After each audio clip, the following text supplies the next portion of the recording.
the reason I wanted to help develop skis for the 90% of people is because above all else, winning Moomba is rad. Winning the U.S. Open is awesome.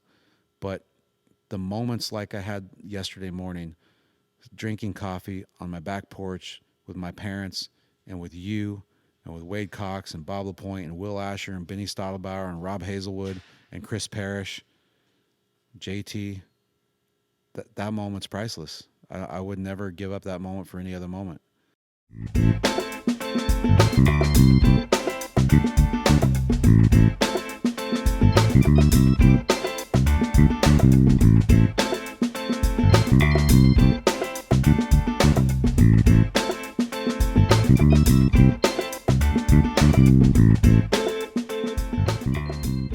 All right, everyone. Welcome back or welcome to the Water Ski Podcast. This week, episode 10.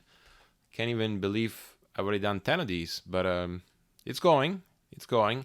I might have to switch maybe in the next few months to a bi-weekly episode.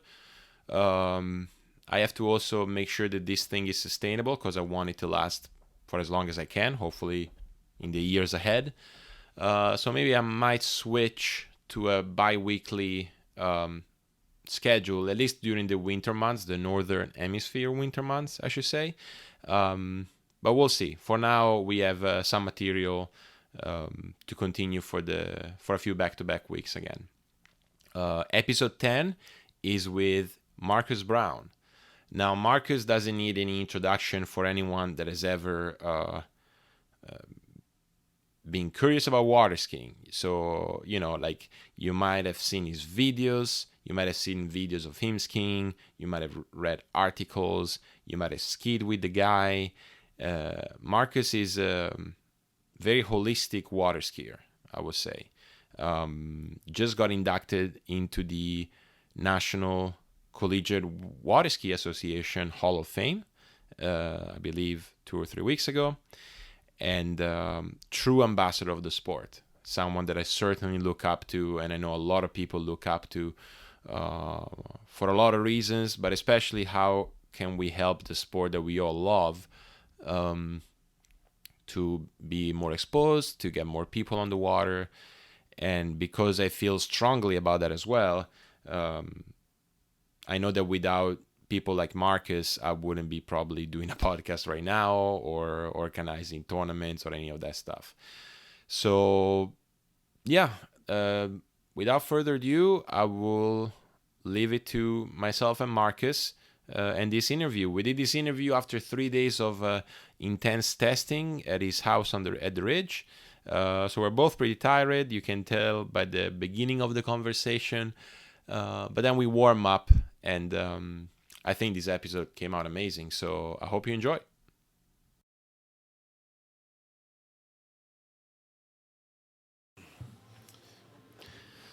How's it sounding? Give it some test. Test 1 2. Whoa, that's loud as shit, bro. Sorry, turn that's your phone me. off. That's my phone. Can I say shit and fucking Dude, so basically there's a thing where I can say that this is explicit episode. Do you want to say that? Well, I mean, if it turns out to be explicit, we'll do it I can explicit. tell you right now, It's gonna yes be, or no. yeah, let's make it explicit. I just moved this and I fucked it up. So It's all right. I'm just tightening it back down. Yeah, I just started like if it was a fin. And you don't want to fucking fall out on the gates. Exactly. But one of the things I'll tell you is because of, like, essentially keep it close, Keep it. Yeah. Keep the thing close. I'm just gonna do. Oh, that's what happened. Okay, I twisted off. Yeah, keep it close. Yeah. I'm gonna have to stand up like a big boy. All right. Testing 1 2. That's a little low. That's a little low. Okay. What? Just, yeah. Is that you're going to talk? I don't know. Talk? Yeah. I'm not talking. Oh, there you there go. we go. There Yeah, you yeah. go. Oh, yeah. That's I'm not kind gonna of talk that low. Yeah. I Okay. got That's this. the level Yeah. we're looking for. Holy shit! I am comfy. I told you, man. I left you the couch. Dude, are we on yet? Well, I'm kind of recording, but I mean, I'll... Yeah, Wade Cox, dude. Love you, bro. Love you, bro. Been a great few days. Wade Nice. Cox. Yeah, that's pretty good. What? That's pretty good. Wade Cox, dude. That Wade- guy was a hero. Well, that guy is a hero. He is a hero still. He's still here doing it That's pretty good. with no real big payoff. But I guess he finds the payoff. You know, in the moments in the day to day. You know, part of being a syndicate team player. I gotta tell you, like the way in which he drives, he drove us the whole weekend. You know, when he saw shit that he liked, he was like, like really deeply into it. Yep. He's passionate. All right, well, dude, Waterski Podcast, welcome. Thank you. I'm stoked to be here. I'm pretty stoked that I finally get to interview you. I mean, you interviewed me 4 times. You interviewed plenty of people 1 or more times. Four times. Did I interview you 4 times? Yep. Well, how do you keep track of that? Well, we did 3 podcast episodes together. We did a little thing, the 4th one at Kaliporam. That's right. Which I haven't put out yet, but I will. Yeah. You know why I didn't put that out? No. You were going to be one of the first 3. You know what happened? The camera that was on you, I just too distracted. I didn't get it focused quite right. Okay. So the video is substandard because I just can't see the crispness of the beard. People can't see the eyes and the ears, and it's just a little soft and fuzzy because I was an idiot and didn't get in focus. So I was kind of bummed about it. Okay, that's But all the right. audio is still there, and we're still going to get it out. So Yeah, good. No, not good. And hey, on the other hand, I get to interview you and ask you some questions. oh boy, You know, because I feel it's about time. It's about time. I don't know if it's ever going to be time, but I'm here. I'm ready. I've done no preparation. Oh, me neither. I have a Good. post-it note that I stole from my hotel room with some words that I'm kind of struggling to read right now, but I think we're gonna get to it. But Were you drunk when you wrote those? no, just like it's my chicken writing. Yeah, chicken scratch. Chicken scratch, yeah. Yeah. But I'm going to ask you the first question that I ask to every single guest in this podcast, which is, how did you get into water skiing? Oh, my parents, man. My parents and my big brother. My parents were teachers, Okay. school teachers, educators. So usually back in the day, that meant like 3 months completely off Yep. of work in the summer months. That's perfect for skiing. Right. So my parents were just recreational skiers, actually. Never seen buoys, none of that. But they just loved lake life. Honestly, they just loved going to Trinity Lake in Northern California, or taking the camper and the boat and the truck to Florida, or taking it to British Columbia. They would go all over. Okay. And then my brother came along before me. He was 9 years older, and he was a recreational skier as well. But they started seeing buoys at the lake, at the big public lake we skied at. Which one? It's called the After Bay. Okay. And we just drove by it on the way here, actually. It's just south of Chico a little bit. It's just below Lake Orville, Okay. for reference. And so, yeah, we spent time there every summer. It's 7 minutes from where I grew up. But when we set up camp and we spent 2 weeks at a time there, we felt like we were 1,000 miles from home. Mm-hmm. It was beautiful. It was our little paradise. Public water, but nobody went there. So my brother, when I was 5, my brother skied his first tournament ever, novice division. He won, first time running the course, basically. And from that point on, we were hooked. And 3 years later, I skied my first tournament, and that's kind of the rest is history, I guess. Yeah. Yeah. We're certainly going to get through that history tonight. But so is after that, like you guys sort of kept going back to the lake and try to ski there? Like, is that where you're based? Yeah. So long story short, that was a public body of water. There were some yahoos out there every once in a while. It wasn't just ours, but there's folks who had set up a course, and then we kind of helped maintain that course. You know, fishermen hate buoys. They just you end up inevitably you come back like 3 days later for a ski ride, and there's like half the course gone. Right. Oftentimes, there was this one a-hole dude Okay. that would completely rip the course out. He did it like at least 2 times. Take his boat, strap to the anchor, pull the course like 2 miles away, and then pull it up on shore and just leave it. So it's just cable course. Yeah, it was cable course. Yeah, Right. end to end. So anyway, the folks that put the course in and we helped maintain, they got tired of all the crap, and they went and built the first man-made ski lake in Chico. And a couple years later, we got tired of it, and we migrated to that lake as members. And then about 4 or 5 years later, my folks got tired of being members and became part developers in the lake that we just spent some time at, the Ridge. Yeah, because give the listeners some context because this episode is come out in a few weeks' time. What have we been up to this past weekend? Oh man, I mean, if I could, if you gave me a pencil and paper and asked me to script 3 days, that would just be like a dream weekend. I don't think I could have scripted what we just did. Honestly, I mean, we had 5 generations of water skiers. We had my hero, Bob LaPointe, who started in the late 60s, early 70s, and went all the way through from the beginning of the pro water ski tour in like 1982 and lasted all the way through like the early 90s. And then we have Wade Cox, who came right after him. Like Wade Cox's first win was 1989, I believe, when he was like, I don't know, 19 or 20 or something. On the white HO with the pink HO written the extreme, on it. exactly. So that's the second generation. The third generation would basically be probably my generation. You and Will, yeah. Me, myself, and Will Asher. And then the fourth generation would be you, JT, Benny, potentially. Yep. And then the fifth generation was Rob Hazelwood, Will Asher's cousin. We had 5 generations of skiers. We had basically a walking history lesson of water skiing at my lake. This place that my parents, who were school teachers and barely had enough to survive, were able to develop, and we've been piecing it together for the last 20 years.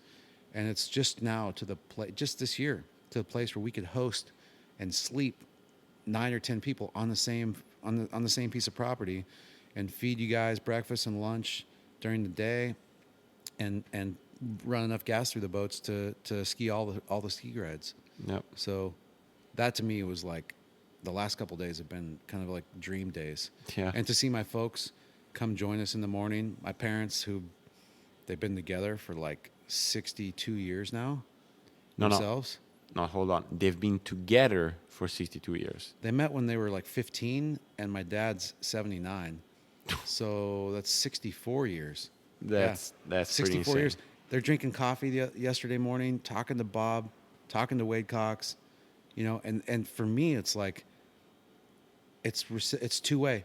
They built this place that I get to use. Yeah. That I had the fortune and Jenny to build this house on their property, and then I am in a lucky enough spot that people believe me and trust me enough to come all the way from all corners of the world to join us at the lake. Yep. So my parents provided the canvas, and I provided some of the paint and some of the colors, and you guys, and it's just this beautiful thing that we got to do, and I love it. Well, no, it's been a tremendous week. Like, we've been doing ski testing, like knowledge sharing. Like, you got, like, I think I was looking at Benny.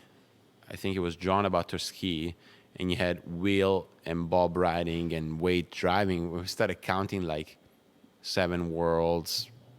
I don't know how many masters. I don't know how many Moomba. But so we, obviously as fans of the sport, like, we're like, shit, like, this is a pretty decent like crew in the boat. Unreal crew. 7 world championships sitting in that boat right there. Exactly. And at the same time, though, it was easy, like it was. Oh yeah. Like, it wasn't nerve-wracking. It wasn't that you had to prove anything. You were just skiing. There's no ego. Exactly. Well, that's what's beautiful about I think one of the things, aside from like the product development that we sometimes nail, and other times, we're not the best. We're not always the best, but I feel like one thing that is a feather in our cap as a whole for HO Skis and for Team Syndicate is that when we get together like we just did, 8, 9, 10 of us, the egos are left out of the equation. Yeah. And it doesn't matter if it's Bob LaPointe or Wade Cox or Will Asher or Rob Hazelwood. Everybody's opinion matters, and everybody's on a very similar footing as far as respect. Yeah. In other words, we all just get stripped down to our humanity. Mm-hmm. And it doesn't matter what your accolades are. It matters what you bring to the moment. And it gives everybody an opportunity to shine. Yeah. And that's what I love the most, because our whole goal is, number one, to obviously, build team and build camaraderie, because we know if we can do that as a group, if we can work together better as a group, then we can design better products. And ultimately, Yeah, that sells more skis, but I don't even personally, I don't care about selling more skis. I care about helping you, Mateo, or Bob, or Will, or anybody out there that's listening, get one more buoy or two more buoys, or just have a better feeling on the ski. At the end of the day, that's it. If we can make people feel better on the water, in other words, enjoy their experience behind the handle, in the course, free skiing, whatever that may be, if we can make that smile on their face a little bit bigger or happen a little bit more frequently just by coming up with a better ski shape and a better board to put on under their feet, that's a win. Yeah. Right there. And, I was talking about something I want to ask you your opinion on and like your experience, because I interviewed Igor Morozov and we were talking about like the importance of your first experience, right? And specifically about jumping. We were saying how if that first experience in jumping is safe and enjoyable, then it's a completely different pattern in that person's life. Namely, they might want to jump and continue to jump, or they might get afraid of it. Parents might get afraid of it, and you lose the potential of having a jumper.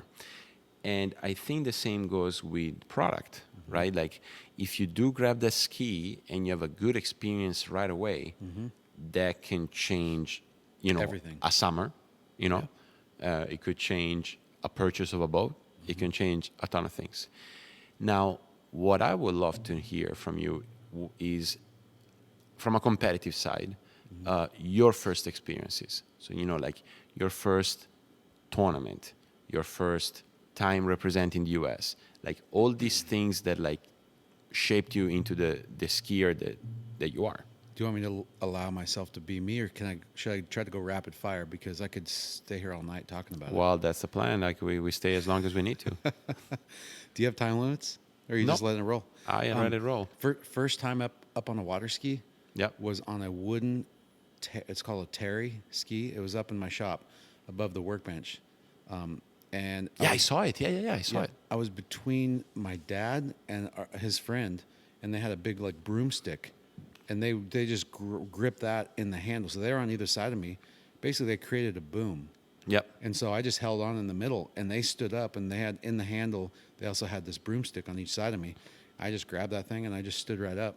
I think I was like 6 years old, maybe. Okay. And that was my first experience of gliding on top of the water. And that right there was just like, it was unique, because I don't see that happen today. Usually it's the boom, or it's just an easy up, or it's a pair of combos tied together. But like, it was comforting. My dad's right there. One of our good family friends is on the other side, and they're talking to me. And it was just a great experience, a great way to learn to get up on a single ski. I never learned how to get up on two.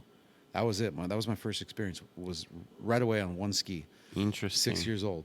And then about 2 years later, went to my first event. It was at Shortline Lake, Will Bush's lake, the famous driver, and one of my favorite lakes to ski at. Incidentally, also where I blew my back out at, that ruined my career. But my first tournament was there, and I won. It was like a never made class, never made whatever, never made 24 miles an hour or something. Anyway, I won. I got a trophy that was about as tall as I was. Back then, that's when they gave out trophies at tournaments. Yeah. It was still kind of cool. And I was hooked right away. Right. What's next first, do you think? Well, you tell me. I mean, first broken bone was about 5 years later. So Trying you to be a were three-eventer. 13? 6 years. I was 14. And I was at Belle Aqua, Lake One, where a lot of other cool things happened, Malibu Open and such for years. But, yeah, tailwind. I was just learning to jump over 100 feet. Okay. And I was just getting ready to go to Jack Travers the next week. The famous Jack Travers is like the Wizard of Oz, this place in Florida. Right. From California. I don't know what's going on, but I know I need to jump. To be a good jumper, you got to have a sling. I hadn't been using a sling yet. So I was like, next week I'm going. Terry Winter and I are going to go to Jack Travers for a week, and we're going to learn how to jump. He already was a good jumper, but Right. I was the one that needed help. Never made it because I broke my femur, spiral fractured my femur. I went out the front, like an 85-foot jump. I was 14 years old, just learning, and landed on one leg. Just basically pulverized my femur, and 14 pins and a plate in my femur, my right femur, and I had to have a couple surgeries to get that fixed, which is ironically Wade Cox did something similar. He was a much more proficient 3-eventer than I was because he continued till he was older. Yep. But same thing, broke his femur. So he and I kind of have a connection, a bond in that sense too. But that was my first broken bone, and it was the biggest bone in your body. Right. So that was a nice. How do you do? Yeah, started off big, you know. Big or go home. Right. Do you jump anymore after that? I jumped one time after that because at my last collegiate nationals in 2003, when Will Asher, that mother, freaking beat me, Right. ran 3.5 at 41 off, and set the national record. I had run one. Actually, sorry, he had run 3.5. First rotation, because that was when he couldn't go out last. He couldn't deal. He didn't like the pressure of being last. Right. So he went in the 5th seed, the 5th series. And I just stared at that score all day, 3.5 at 41. My best at the time was 3. I had to run a PB by a half just to tie him. Right. I got 1. So then the next day, our 5th seed jumper got sick. He drank too much the night before. You know, it's a Chico Classic. State, dude. Come No, on. I mean, It's not UL. It's not UL or ULM. Yeah, where no, you guys of are course. taking it It's serious. the true collegiate water ski. It's a kind of the more true collegiate water skiing. Chico State, we're known for a little Right. partying. So I had to fill in. I had to go out and jump. I hadn't jumped in 10 years basically, Okay. and I took a poke. It was terrible. I kept going too early, so But give me the set. Like you're going 3/4, you're going singles. I took a single just to get used to it, and then I tried a 3/4, and I was like way early. Right. And then I tried another 3/4 to go way later, and I was still way early. I didn't go that far. So you pass or you rode No, them? I think I went like 80 feet or something. Hey, respectable. No, it's terrible. No, Right? I like to think now I could go out and do better than that, but in the Yeah, I mean, moment, that's all I hindsight, had. you know. Hindsight, exactly. So anyway, that was the last time I jumped, 2003, Okay. at Aquaplex. Aquaplex Nationals 2003. Yep. Who won that year? Who won jump that year? Who won team? Oh, dude. Again, Chico State, and we weren't really paying attention to that, but obviously it was ULM or ULL, and I'm going to guess that I think that was Will's first nationals, and I think they might have lost their first nationals, UL, so I think it might have been ULM. I'm just guessing. I don't Okay. know. And was Chico State Division 1 or 2? There was one division then. Ah. So we made it to the big dance. Oh, nice. We were pretty good back then. Nice. We had some good skiers. Good. Let's see. First big win, Junior Masters, 1996. I had almost pulled out of the event because it was my first experience with back pain. Mm-hmm. Like a couple weeks before, I tweaked it. Yeah. And I couldn't ski, couldn't train, and I was basically not going to go. You know, it's a lot of money for my parents to send me. They couldn't afford to go, and my dad just said, "Hey, do you think you could ski 1 or 2 rides?" I said, "Yeah, I could probably handle 1 or 2 rides, but I can't train enough to get ready." And Right. he said, "Hey, just give it a shot. Who cares? There's nothing to lose." And I ended up making the finals, and I ended up beating Chris Parrish and Terry Winter, and got my first real big win, which was cool. That's You big. know? That was fun. 96. Is that at the time were you guys starting at the pavilion or at the end of the lake? We were starting, I believe, at the left end of the lake. If you're on the pavilion, looking out towards Beach the jump side. ramp, yeah, we were on the left end. Yeah, beach side. Yep. So that was fun, and then yeah, I mean my career. I don't know how deep you want to get, but I've been riddled by injury, Mm-hmm. and I think part of it's just unlucky, and part of it's just not being smart. That's why when I see like Freddie Winter and Rob Bogozzi, I love those guys, and I don't want to tell them how to live their life, but that's when I see some of the stuff that they're doing. I'm like, guys, I just want them to walk a day in my shoes and feel the feels and remember the memories I have, and how quick shit can change. Right. Because yeah, it can go quickly. I mean, I had some serious stuff happen, but that's that. I don't want to get too negative unless we get there later. First time I represented America Okay. was in 2002. Went to Hancock, Lake Hancock, Isles of Lake Hancock, whatever it's called, to try to qualify for the University Worlds, and somehow I made the team. I don't know how. I think I skied pretty well. Well, But that's I was, how generally you do it. well, You I was ski an well and you make the team. I was an individual though, and like teams in water skiing don't usually include a slalom specialist, but somehow I skied well enough, and they put me on the team. So I was with Regina and Joy Blakely, and myself. Who else was there? Man, I just had a brain fart. I think Matt Kermy, a few others. Anyway, I went to China, and I, ended up running like 3 or 4 at 39, and winning a world title, which was So you won University Worlds in won the China. University Worlds in China, 2002. Okay. So that's the first time I represented the U.S. of A, and got a win. That was really cool. Yeah, Fun. but let's dig into You know it. what was special about it was my Yeah. parents got to go, Oh. and they'd never gotten to travel internationally ever. So the first time international was watching you University Worlds China. True story. And I think that was my first time flying international, other than like Canada. Ah. So, oh shit, no. My first time representing America was at the '96 Junior Worlds At Shalom in Park. Shalom Park.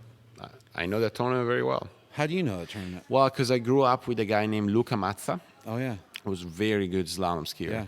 in the juniors. And my coach and him went to the tournament. I was like 7 or 8, but I heard the stories. Yeah. It was basically, the story that I heard is that there was a big shock tube at that tournament. yeah, And I think Luca ran 3 at 38, Terry ran 3 at 38. And then everyone thought that CP ran 3 at 38, only to realize that the guy started at 32 off, which at the time was quite unthinkable. It was. So he really did 3 at 39. Yeah. At which Yeah. point everyone said, well, shit, I guess we're here to ski for second. Yeah. And I think the podium went something like Luca 2.25 at 38, Terry 2.5 at 38, and CP 3 at 38. So that whole podium was within half a buoy. that's crazy.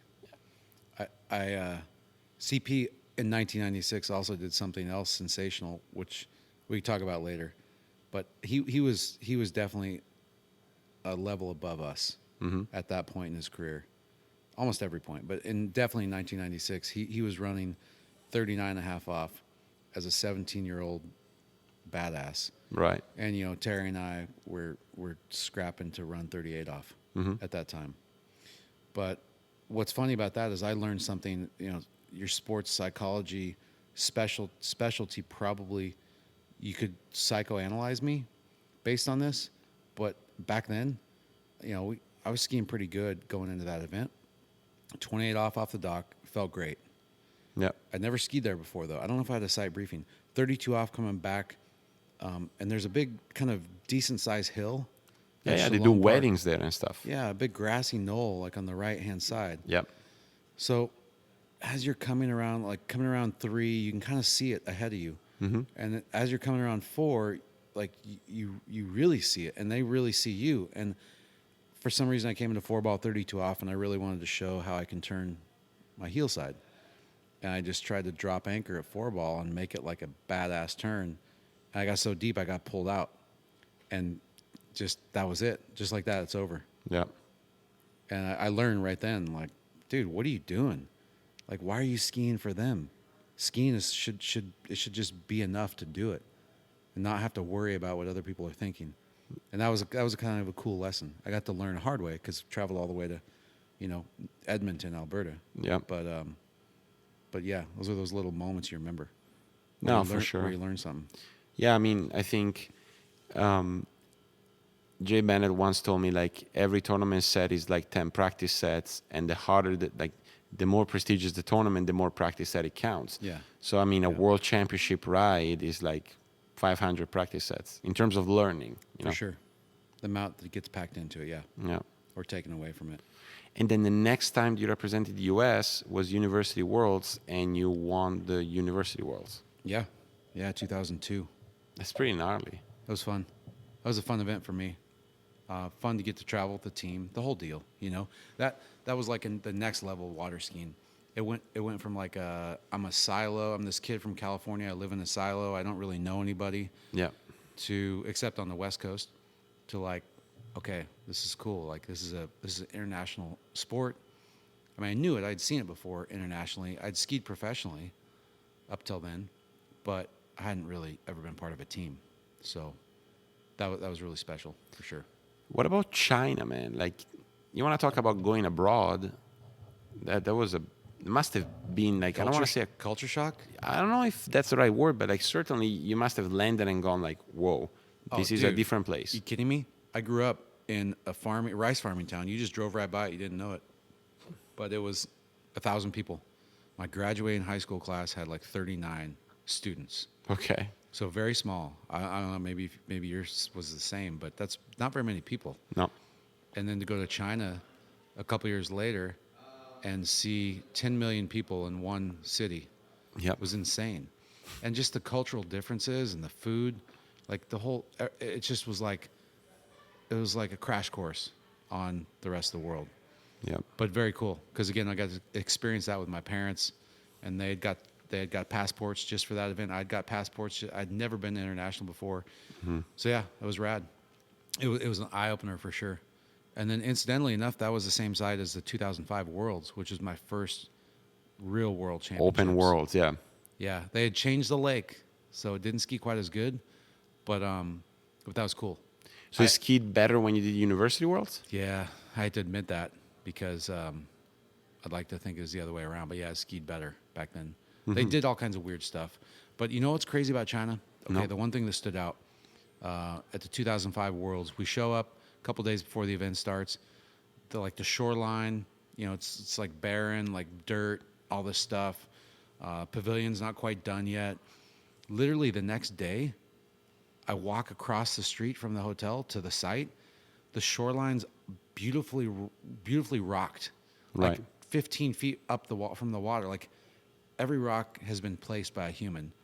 The pavilion is like the deck on the pavilion's finished. Like everything happened Overnight. so quick because they have like 1,000 people working on it. Yeah. It was just like a different way of doing things, which is cool. And So that was definitely eye opening. and how did those worlds go for you? 2005 Worlds, I think I made the finals. I ran, my ski broke right before that.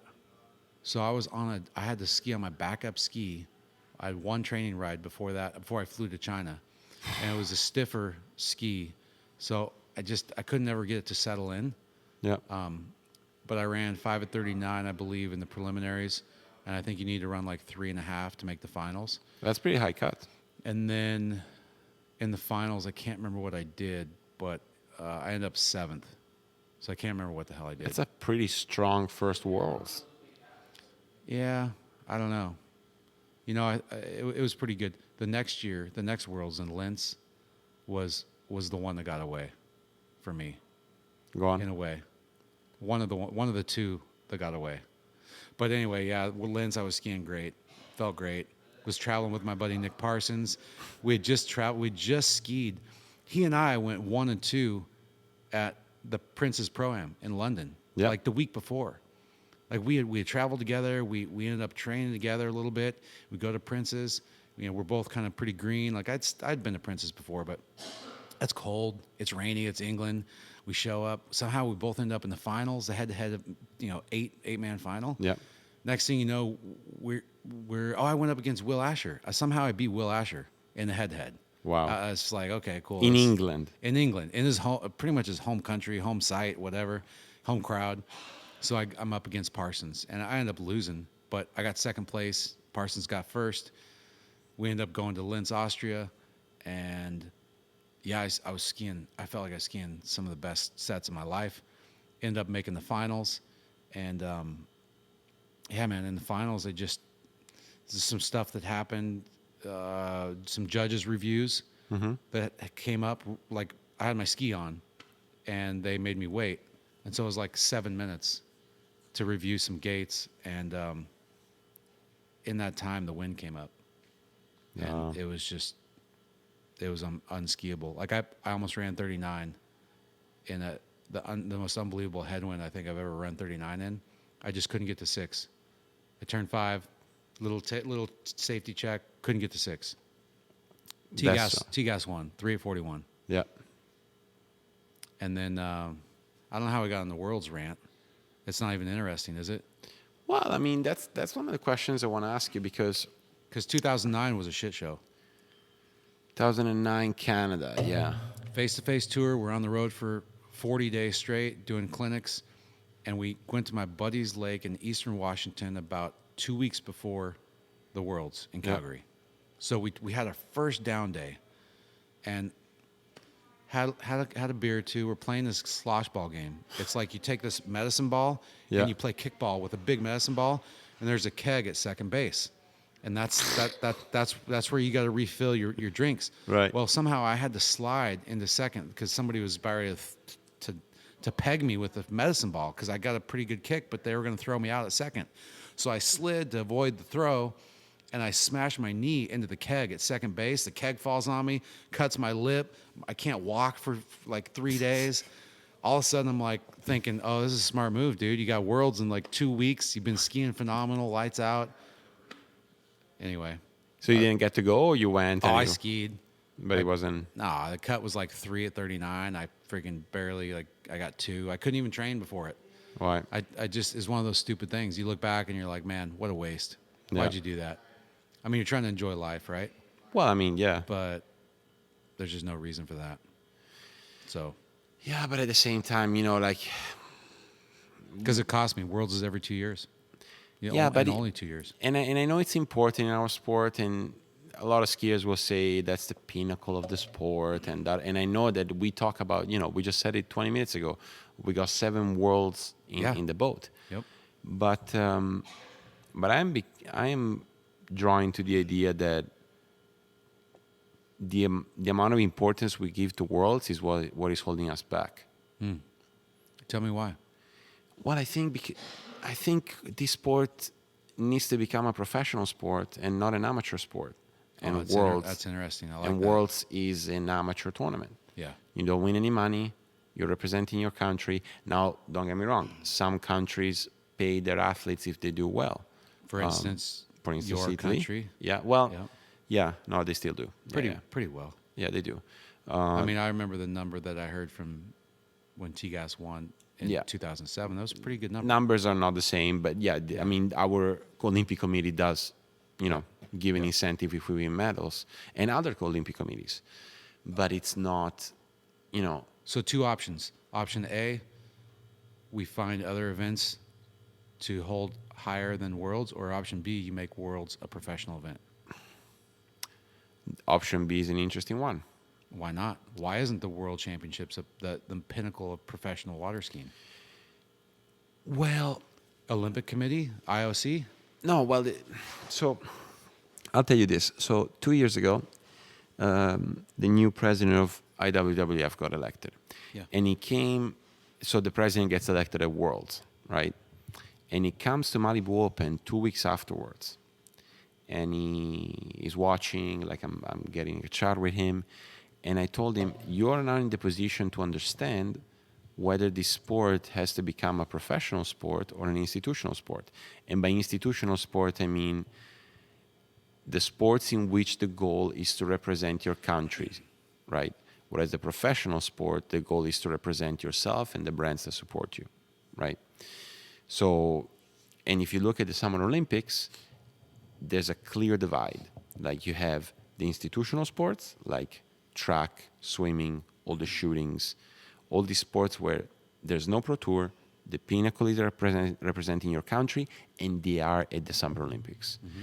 And then you got sports like tennis, soccer, basketball, where they are at the Olympics, but they send the U21 team because the real professionals have to do professionals, right?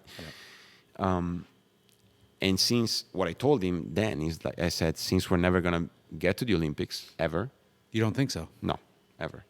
What about the time water skiing was in the Olympics? Like in the 70s when it mattered a little bit. 1972 Munich Olympics. Yeah, Robbie Zucchi won.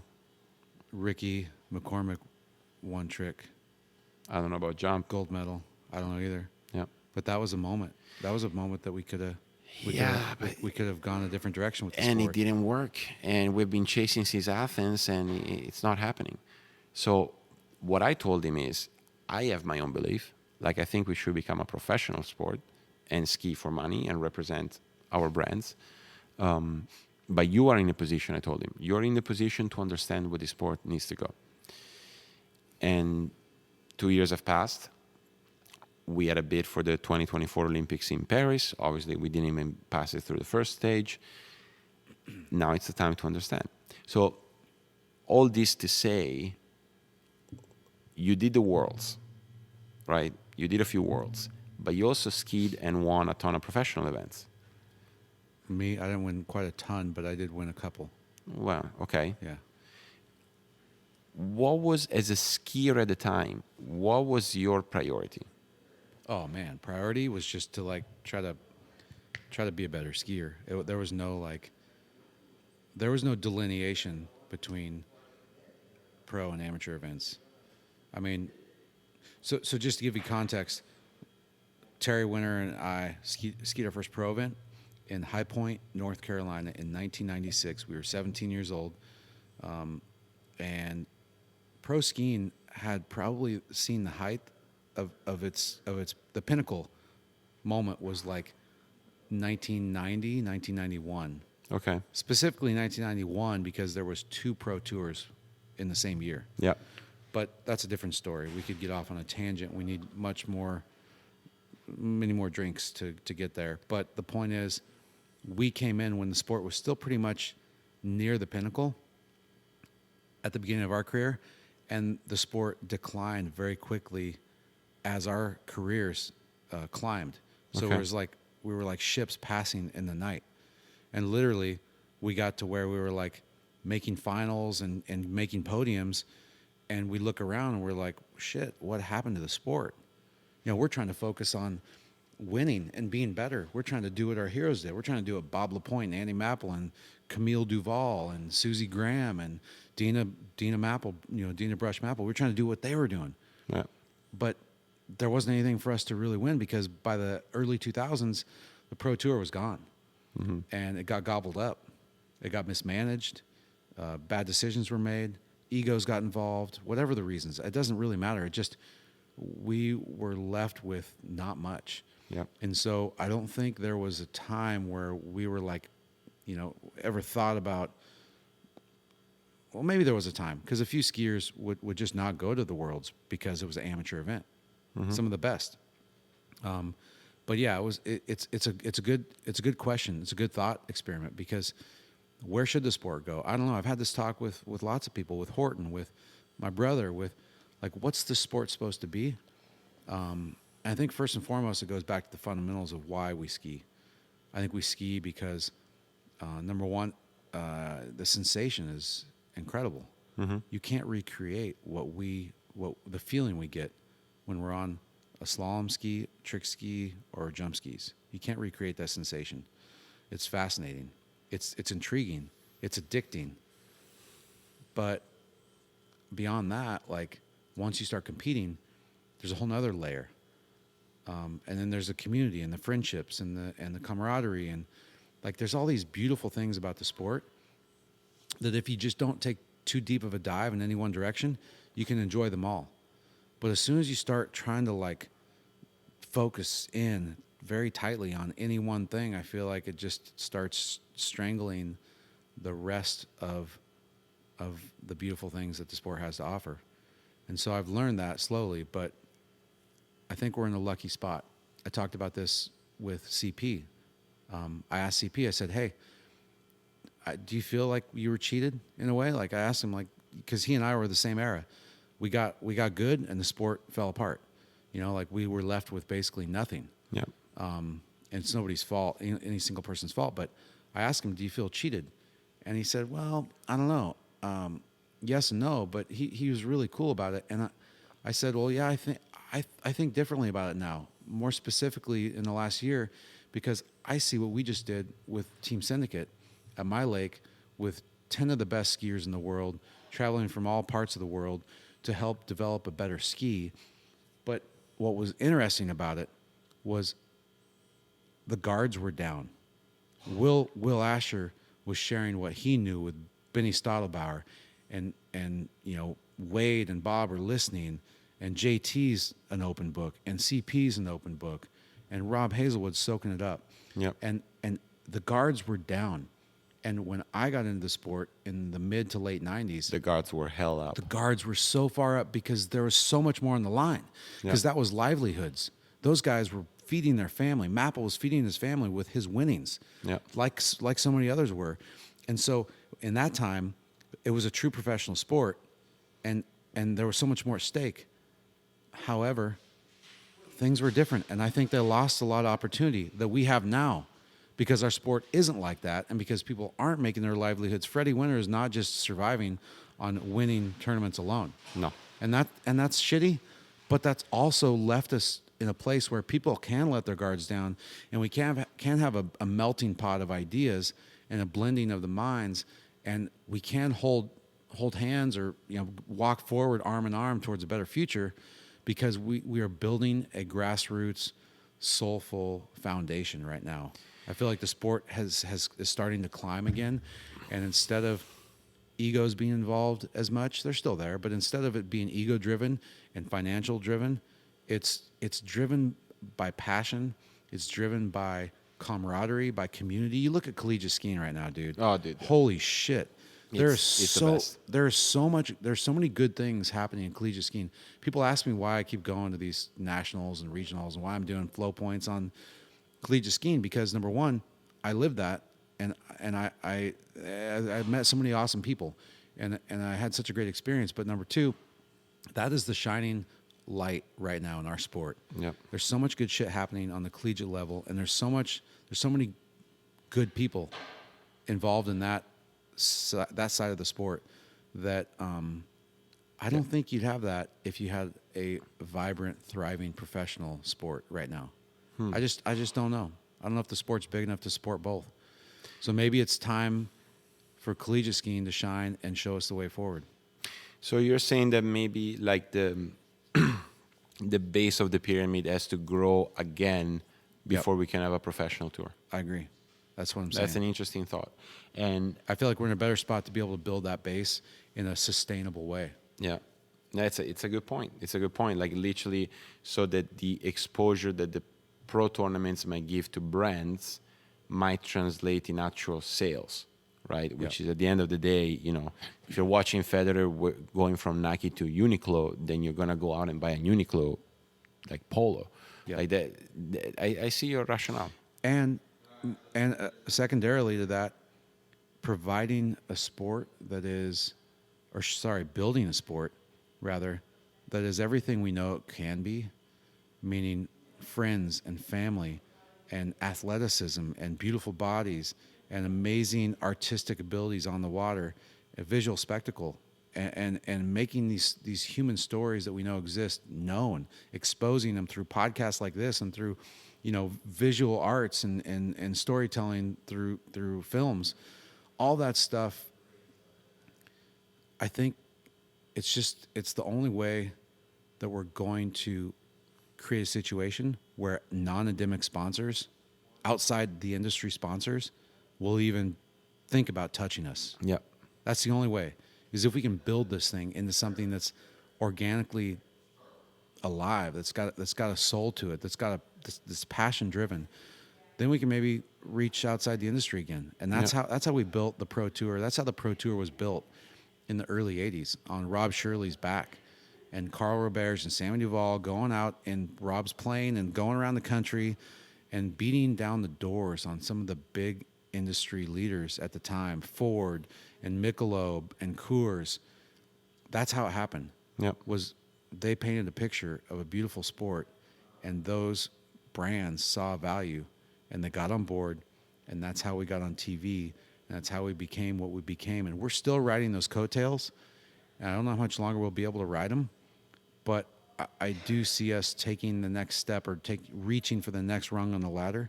And I think the next rung is going to be a good one, because we're building it on a solid foundation again.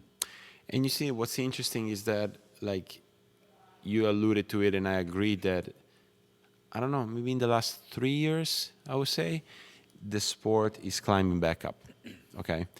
And we can spend hours talking as of why that may be. And I'll just throw some things at you. The kind of like existential crisis that wakeboarding is experiencing now, which Yeah. we experienced 15, 20 years ago. Yeah. And the fact that I don't have the numbers, but like those, middle adults who could afford a boat and was buying a wakeboard boat, now they're either most likely buying a wakeboard boat to surf, or they're going back to good old fashioned water ski boats, which are cheaper, Yeah. and the sport is safer. We see a rise in the number of pro tournaments.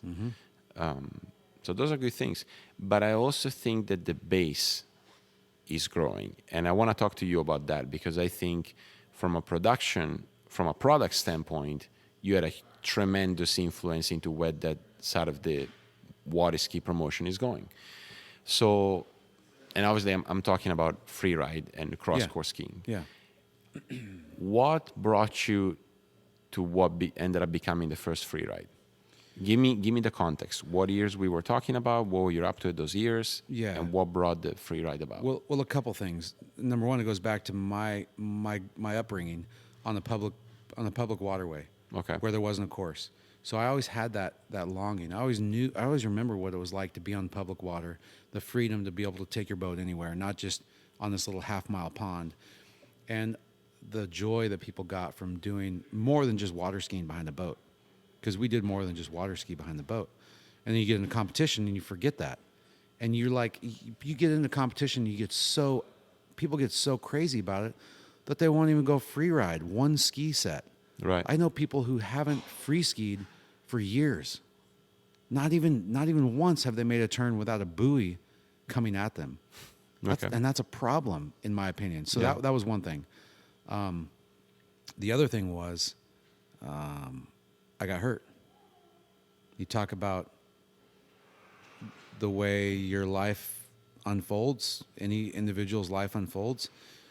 It never goes to plan. And mine took a turn. 2011, blew my back out right after the Russia Worlds. Just missed the podium, was skiing probably the best of my life. And my life took another turn. And so I ended up falling into a job with MasterCraft. Was lucky enough to get to work on a new Pro Star that's still in production. Yep. And in the process, I learned some skills to be able to use my hands to reshape things, whether it was boat bottoms or skis. And I got hurt. And I was like, I don't know if I can ski on the high-end stuff right now, but let's make something that's easier on the body, specifically easier on my back. But then I also looked at the numbers. And the numbers, I don't want to get too specific, but literally 90% of the stuff that gets sold in the water sports industry isn't high-end skis. Mm-hmm. Less than 10% of the stuff that gets sold is high-end skis. Yet my whole career, I've been focusing on high-end skis, and every brand that I was associated with, whether it was, Conley or D3 or HO, had been focusing mainly on high-end skis. And so all that stuff conglomerated in this passion or this desire to like focus on a ski specifically for the recreational skier, the 90%ers that are out there. They're weekend warriors, they're wallies. They go ski at their cabin or the cottage like 3 times a year, and they want to make those sets count, and they want to make those weeks count because they're hanging with some of their best buds, and or they just want to have a great ski that everybody can use in the boat. So the final piece of the puzzle, as you've had experience with Dave, is Dave Wingerter. Yep. Without Dave Wingerter running the biggest water sports company in the world, HO Skis, running it in a fashion that's just should be a blueprint for how to be a great leader. Without him, there would be no freeride, there would be no clean edge, there would be no TX, CX, there'd be no Omni, there'd be no specific recreational skis that weren't just like, here you go, here's a wide ride, easier to get up on now that you're 60 years old and you're fat. Right. No, like that's not the message we're getting. The message is, okay, you got a bum shoulder. Here's a ski that should pop you out of the water easier and be less drag. Yep. And it's also going to be easy to roll on edge because it's not 10 inches wide. Like we had specific design elements we wanted to hit on and specific outcomes we wanted for a specific ski for a specific demographic. And I think it wasn't the first time it had been done, but it was the first time that much effort had been put into it. I remember working at MasterCraft during the off hours. You know, I'd finish work and most of the guys would leave and go home. And I would stay in the shop after hours and work on the Freeride, the first Freeride, bondoing sidewalls on, Yep. bondoing tunnels, widening, splitting down the middle, and you know, making the tail wider, whatever it was. And I developed a love. I'd always worked with my hands and done woodworking, but I developed a love for R&D and product development in that moment for the 90% of the demographic who's not high-end water skiers. So that's kind of how the whole thing kick-started. So, like, walk me through it. So you had this idea, Dave said, go for it, and you started working on it? Or did you start sort of independently, and then you went with Dave with like like half-finished project and said, okay, I think this is going to work? So it's kind of every new product development takes a different path or a unique path, but this one was basically went like this. So we had this vision that we could build a better ski that would allow skiers to ski behind a wider variety of tow vehicles, meaning, you know, wave runner, you know, wakeboard boat, ski boat, bayliner, runabout, whatever. But also that would allow them to ski on different conditions, not just perfect conditions. And so we basically did a roundtable, Bob LaPointe, Dave Wingerter, and I, and said, what's the ski going to look like? What are the outcomes that we want?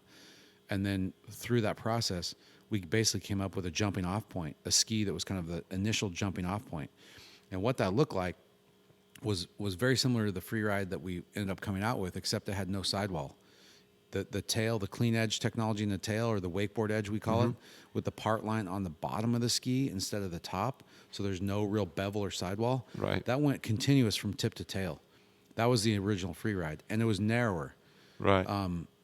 And so when I first got that, very interesting, easy to pop up on, easy to cut around on, but very low resistance to roll. So when you went out and you let go of the handle with one hand and you went to make a turn, you'd almost fall over on your ear. If you didn't know how to cope with it like I did, if you were kind of a beginner, which is who it was designed for, you'd fall over every time. Okay. And the water was basically wrapping around or coming off the side of the ski and catching my front leg. I'd spray leg on my front leg, which never happens. Right. So I knew right away, I'm like, okay, we gotta modify this. So basically we came to the conclusion that you need a sidewall in certain parts of the ski. So I bonded on a sidewall from somewhere far back from the tip to basically the back toe. So I bonded on a sidewall to try to get some stability and roll, to have a sidewall to be able to roll against and not have the ski just tip all the way over and put you on your ear. Yep. And also to keep the water from tripping, the front leg. And so we tried that. It was better. Then we said, hey, we need a little bit more lift. So we filled in the concave a little bit with a little flatter tunnel. We had steep entry, but then we had a flatter tunnel concave, widened the tail a little bit, and that basically ended up being the Freeride. I had it in the shop today when Bob LaPointe was working on all the new Omegas. The Freeride was over there in the corner. The first Freeride. The first Freeride. And how the hell did I miss that?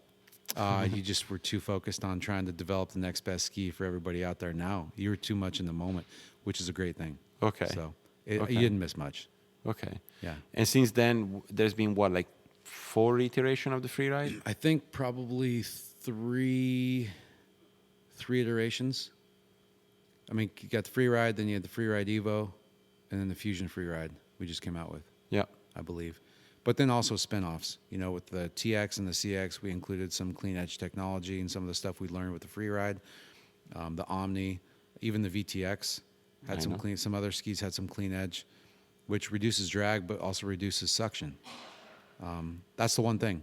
So the reason the wakeboard edge works, that there's some magic there, is that the conventional ski, if you look at any slalom ski for the last 50 years, there's some sort of tunnel.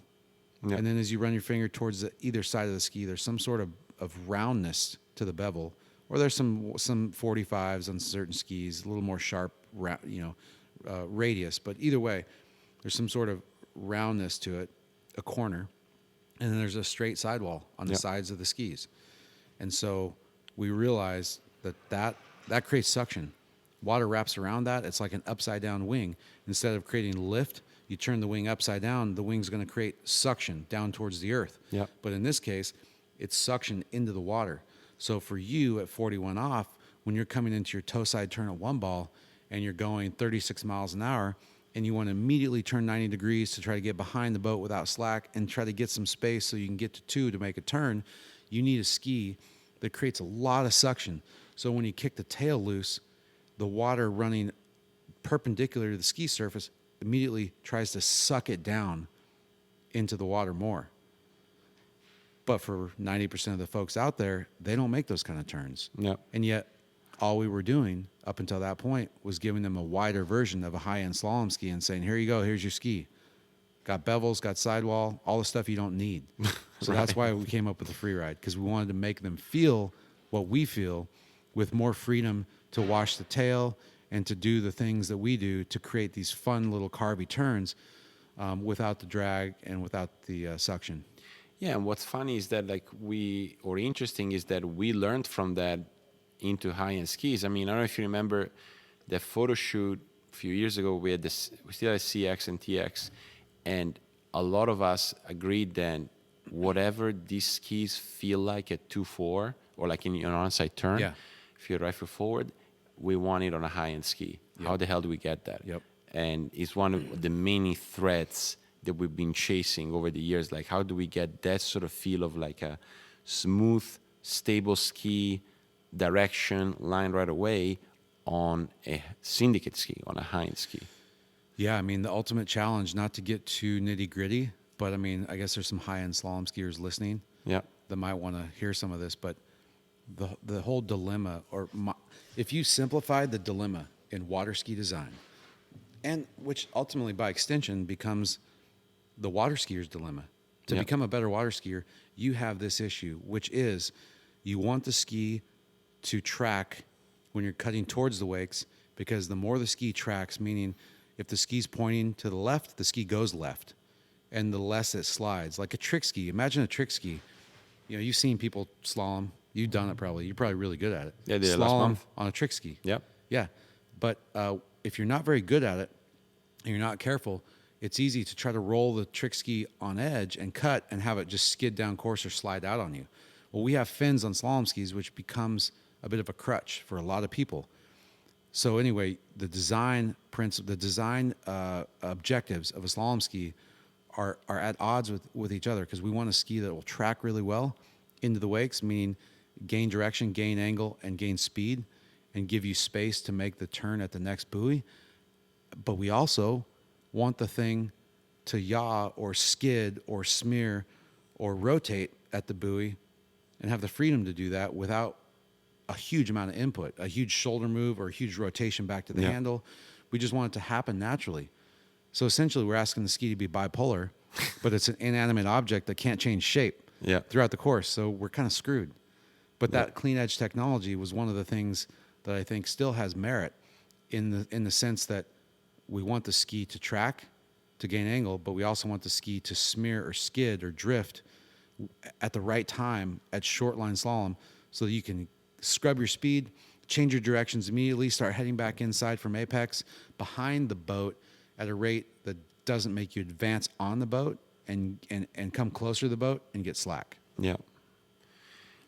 Listen, How you doing over there, bud? I'm doing good. Do you need a Coke? You look a little tired. No, I'm looking at my notes, and I basically have like 9 notes, and I think we touched on half. Yeah. So I want to go to at least one of them. I'm good. I mean, I can go all night. Well, I don't know if my battery can go all night. How much more do you have? 25%, but it's a pretty new computer. Yeah. We should be all right. It looks fresh. No dings, no scratches. No, it's you take good pretty care fresh. of it. Do you ever get your beard caught in it when you shut it at night? No, I try to stay away from my computer at night. Just a little book, you know. Speaking of books and the amount of freaking details you've been given about like skiing, people might not know, but you're an engineer. I have a degree in engineering. Yes. Okay. How was that experience? Let's see. What brought you to engineering Let me and try to not like say Eastern philosophy? Well, Eastern philosophy actually is probably more intriguing to me now than engineering. But What about back then? back then, not so much. Back then, I was slightly looking for.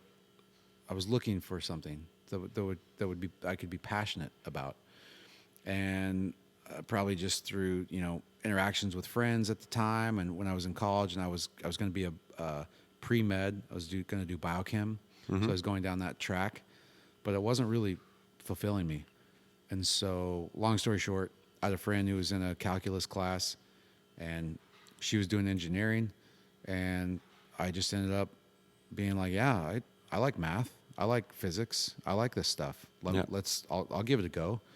But a lot of people in engineering, especially civil engineering, are of the build mindset, and I think humanity as a whole, we need to like not always be building. We need to be like repurposing and like thinking in broader, longer time frame terms. So I didn't really fit with that whole crew as a whole. So when I graduated, I wasn't compelled immediately to go into engineering. In fact, my pro career didn't take off until I graduated in 2004, 2005. That's when I really started making podiums. Won my first pro event, Moomba 2005. Won my next one in 07. Like I didn't really hit my stride as a skier until I was able to focus solely on skiing after I graduated.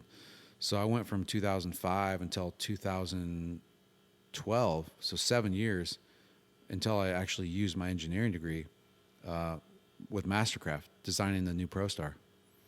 And even then, it wasn't really like, I wasn't doing calculus. I wasn't doing, complex analytics. I was guessing and checking. I was making informed guesses, learning from the engineers at MasterCraft, making informed guesses based on rough hydrodynamic principles that we kind of use in water ski design, and then making the change, putting the boat together, going out and skiing it, and realizing that change did not do what we thought it was going to do. Back to the drawing board. Yeah. Get smarter and smarter and smarter, because you realize you can't test all the things you want to test. So you got to be it's a lesson, a life lesson, in that you don't have very much time, and you've got to make sure that each thing you test it better be worth the test. Otherwise, Right. You're wasting your time. Right. And everybody else's time. And so, with that regard, what did your degree and with your degree, what did it give you in those years in which you solely focused on skiing, if anything? And what did it give you after your focus shifted to create a new boat and starting to develop skis? So I guess before I decided to be an engineer, I'd always loved the way things worked. My dad was a science teacher, so I was just compelled to like be curious about the world. And that included like, how does skiing work? And so Terry Winter and I were lucky enough in like 96 or 97 to have world champion Mike Siderhoud just see us ski at a tournament. He lived an hour and a half north up in Redding, California. And he said, hey, I want to coach you guys. I would love to work with you. We said, great. We don't have coaches. Let's do this. Yep. So he basically opened our eyes. And he had worked with other people. He had worked with like Wade a little bit. And he had coached Drew Ross. But nobody, I don't think up until us, really kind of listened to him very long. And he was saying shit that just was not what everybody else was saying. Yep. He was talking about center of gravity, center of mass. He wasn't looking at the flavor of the week and saying, okay, what's Andy Mapple doing? Let's copy that. Let's copy and paste, the high handle. Or let's take what Jeff Rogers is doing and one thing and just trying to copy and paste that onto their skiers' technique. And so that opened my eyes to a different way. And I think then once I got the engineering degree and I really understood dynamics and physics and the way the world works, I was able to take what Mike taught Terry and I was able to take that to the next level. Even though I still skied like an a-hole and turned and burned all the time and put my back to the test, I was always working on refining my technique to try to be as efficient as possible. And if I could go back, I'd probably do it different. Mm-hmm. I think people run in practice. I think people run up to their max performance too much, and I don't think that they back it off. and drill enough at passes that are a little easier for them because they think it doesn't apply to the harder passes, but it does. The muscle memory that we don't have putting greens and driving ranges that we can go get better at golfing at. We just can't isolate one part of the sport. And Yep. so the next best thing, one of the next best things is to like slow it down, try to understand it, try to analyze it, or at least in your own way, try to develop a better understanding of how things work, and then understand what you're doing and try to bring those two things closer together. So it sounds like it gave you, I don't know if a method to understand, but certainly, like I heard the word efficiency. Yeah. And I think that's a big part of engineering, right? Like the ability of like whether it's like material or forces, but like really obtaining a goal with the least amount of,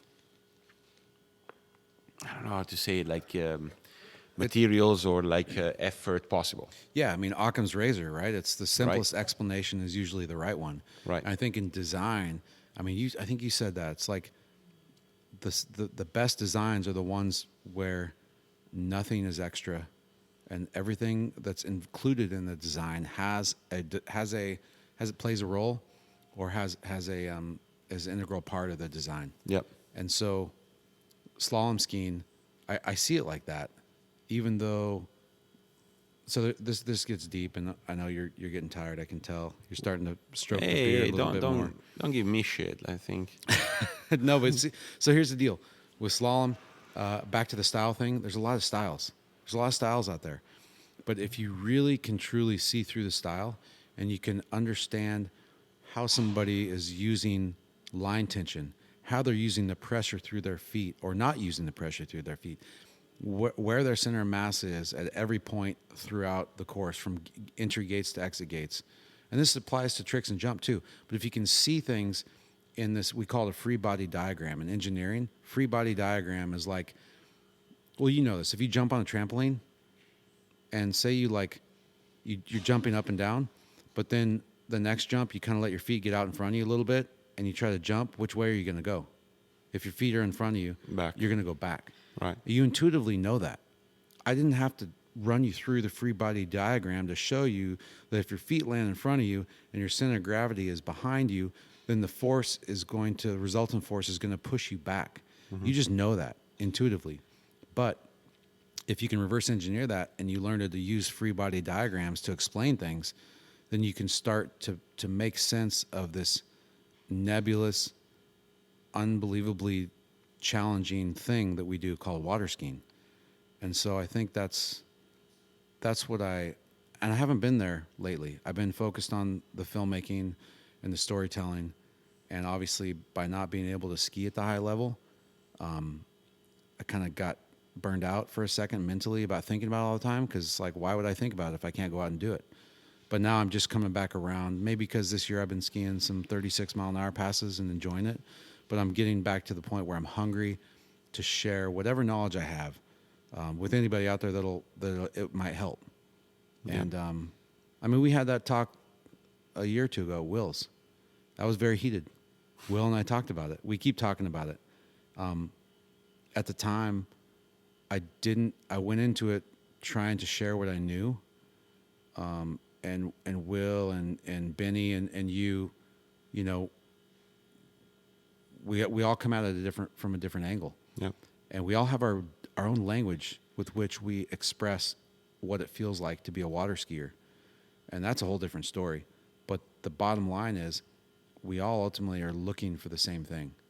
And we just we're getting there differently. But for me, it was an eye opener to myself to say, look, I may see the physics of it, but you can't ram that down everybody's throat, because somebody may see exactly what I see, but they get there through a different conceptualization of it or through a different thought pattern. Maybe it's more feel related, like for Will. So yeah, I don't even know where I was going with that. Well, but that's how engineering helped me. Yeah. Was to be able to further develop that approach to slalom skiing or to skiing. And I think this might be an interesting concluding thought. I don't think that you skiing a few passes at 36 is what is keeping you, you know, so passionate and involved in the sport, you know, Why not? because I think there's more to it, and I want to understand what it is. Well, how much more time do we have? I don't know, 15% battery, Okay. maybe another 20 minutes. Yeah. Okay. I think sometimes. Like, let's say, for instance, why was it important for you to find a ski that worked for the 90%?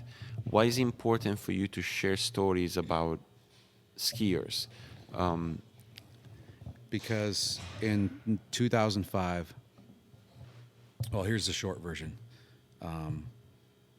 In 2005, Terry Winter lost his wife, which is very, very personal, very unbelievably hard thing. 24 years old, and she was a very good friend of mine as well. And it was like February 18th or 19th or something. She had leukemia. She lived for 10 months. She passed away. Tragic, just unbelievably tragic. We're 25. It's hard to like go through that. Yep. The next day, I called Terry. I said, "Hey, we're fucking going to Moomba." He said, "Okay." We've never been to Moomba. We've never been to Australia. And in that moment, just like, okay, game on. We got an objective. He was living in Oregon. He drove down. We trained for 10 days in dry suits in cold Northern California weather at my lake. Went to Moomba, and nobody had ever gone there their first year and won. And I know that because the previous September, we were at the University of Worlds in Russia. And the people who put on the Moomba at the time, the Morrises, Sally and her parents, Russell, and I had maybe had a drink or two too much that evening. I blew my ankle out on the Volga River. I didn't even get to ski the University Worlds. I had to be crutch around all weekend. So I had a couple drinks at the banquet. I went over to him. I said, "I'm coming to Moomba next year and I'm going to win." And they just laughed at me, laughed in my face. "Yeah, right, freaking wanker. Yeah. Nobody's ever done that. Nobody's going to come to Moomba and just win their first time." Lost on crutches, you know. Exactly. So anyway, Terry and I went down there. We both skied well in both preliminaries and the semis. We both made the finals, which we were like, okay, we won. We already won. We made the finals at Moomba, this tournament we've always wanted to go to. And long story short, Terry went out 32 in the finals, came back 35, 5-6. The handle popped out of his hand. He was looking really good. And it kind of hurt, kind of crushed me because I was like, fuck, that my buddy just went down 35 off. Anyway, I went out, ended up tying for a win, and had to go out against Steve Cockram, somebody I looked up to years before. He'd been around forever. He'd never won Moomba. So I was kind of like, man, maybe it's his time to win. He's a New Zealander. It's close. He's almost Australian. He pretty much sounds the same to me. But I beat him in the runoff, and I won Moomba Masters. And I totally forgot it was my birthday, March 14th, 2005, until I'm getting pulled back to the dock, waving to the crowd, and I hear Dez's voice, Irish voice, crackling over the loudspeaker, singing happy birthday to me to like 30,000 other people watching on the banks of the Yarra in downtown Melbourne. And I get back, and I get all the congratulations and the hugs, and then about 10 minutes afterwards, when I'm drying off and changing, it just felt empty. It just didn't feel like what I thought winning was supposed to feel like at all. And in that moment, I had a moment. That was a pivotal moment in my life, my career, as a person, as a human being, because I realized, okay, for me, I don't know if winning is going to be it. Mm-hmm. Maybe for other people are designed maybe to just win. But for me, I knew in that moment, I still wanted to try to win, but I was like, fuck, I got to figure out what else there is in this sport for me, or in this industry, because I can't just aim at this. And if it's going to continue to be this empty feeling, then that's not going to be enough. Right. And so that began my search right there, banks of the Yarra River, 2005, winning one of the biggest events that we have in our sport. That led me down the path of there's got to be more. I've got to do something else. Maybe my upbringing, being on public waters, my family being teachers, always trying to help others. I don't know what it was, but that's what got me to do the face-to-face tour in 2008, 2009. I had great support from MasterCraft. Had a huge support crew, and then got hurt, and it was another pivot. Like, what am I going to do now? And I always liked cameras. I never knew how to edit, but I just taught myself. And so I think, I don't want to keep saying I, but to just explain kind of the journey that it took to get me to where I'm at now. And this is hopefully isn't the end, but the reason I wanted to help develop skis for the 90% of people is because above all else, winning Moomba is rad. Winning the US Open is awesome. But the moments like I had yesterday morning, drinking coffee on my back porch with my parents and with you and with Wade Cox and Bob LaPointe and Will Asher and Benny Stottlerbauer and Rob Hazelwood and Chris Parrish, JT, that moment's priceless. I would never give up that moment for any other moment. And so I knew at some point in my heart that this sport isn't about going around buoys and being the best that you can be. That challenges you. That becomes a hurdle that helps you become a better human being. But at the end of the day, nobody cares how good you are. We just care that you're a good human being and you're trying to be better than you were the day before. And it's all about the relationships that we build through the act of trying to be better at a sport. The sport's just a game that we play. It's not the end all, be all. The true prize, the true goodie, is the feelings you get and the friendships and the relationships that you make along the way. And I think developing a ski and products for the 90% of folks out there that don't do what we do was just like one of the ways I felt like we could reach more people and have an opportunity to give more people the feeling that we feel when we are living the lake life. Well, Marcus, I don't know that we could have ended it any better. Shit. Thanks, buddy. Thank you, buddy. Appreciate it. It was fun. Can we do it again? Whenever you want. Let's do it before the hours of 11 p.m. Okay? Hey, it's because your time, it's like 2 a.m. Florida time. Yeah, but I've been in California for like 3 hours, like 3 days. 3 hours. No, 3 days. You're toast. Wow. Well, buddy, thanks a lot. That was fantastic. Thanks, man. Glad I got to interview for once. Yeah. Appreciate Cheers. it. It was fun. Dude, you freaking wrapped it.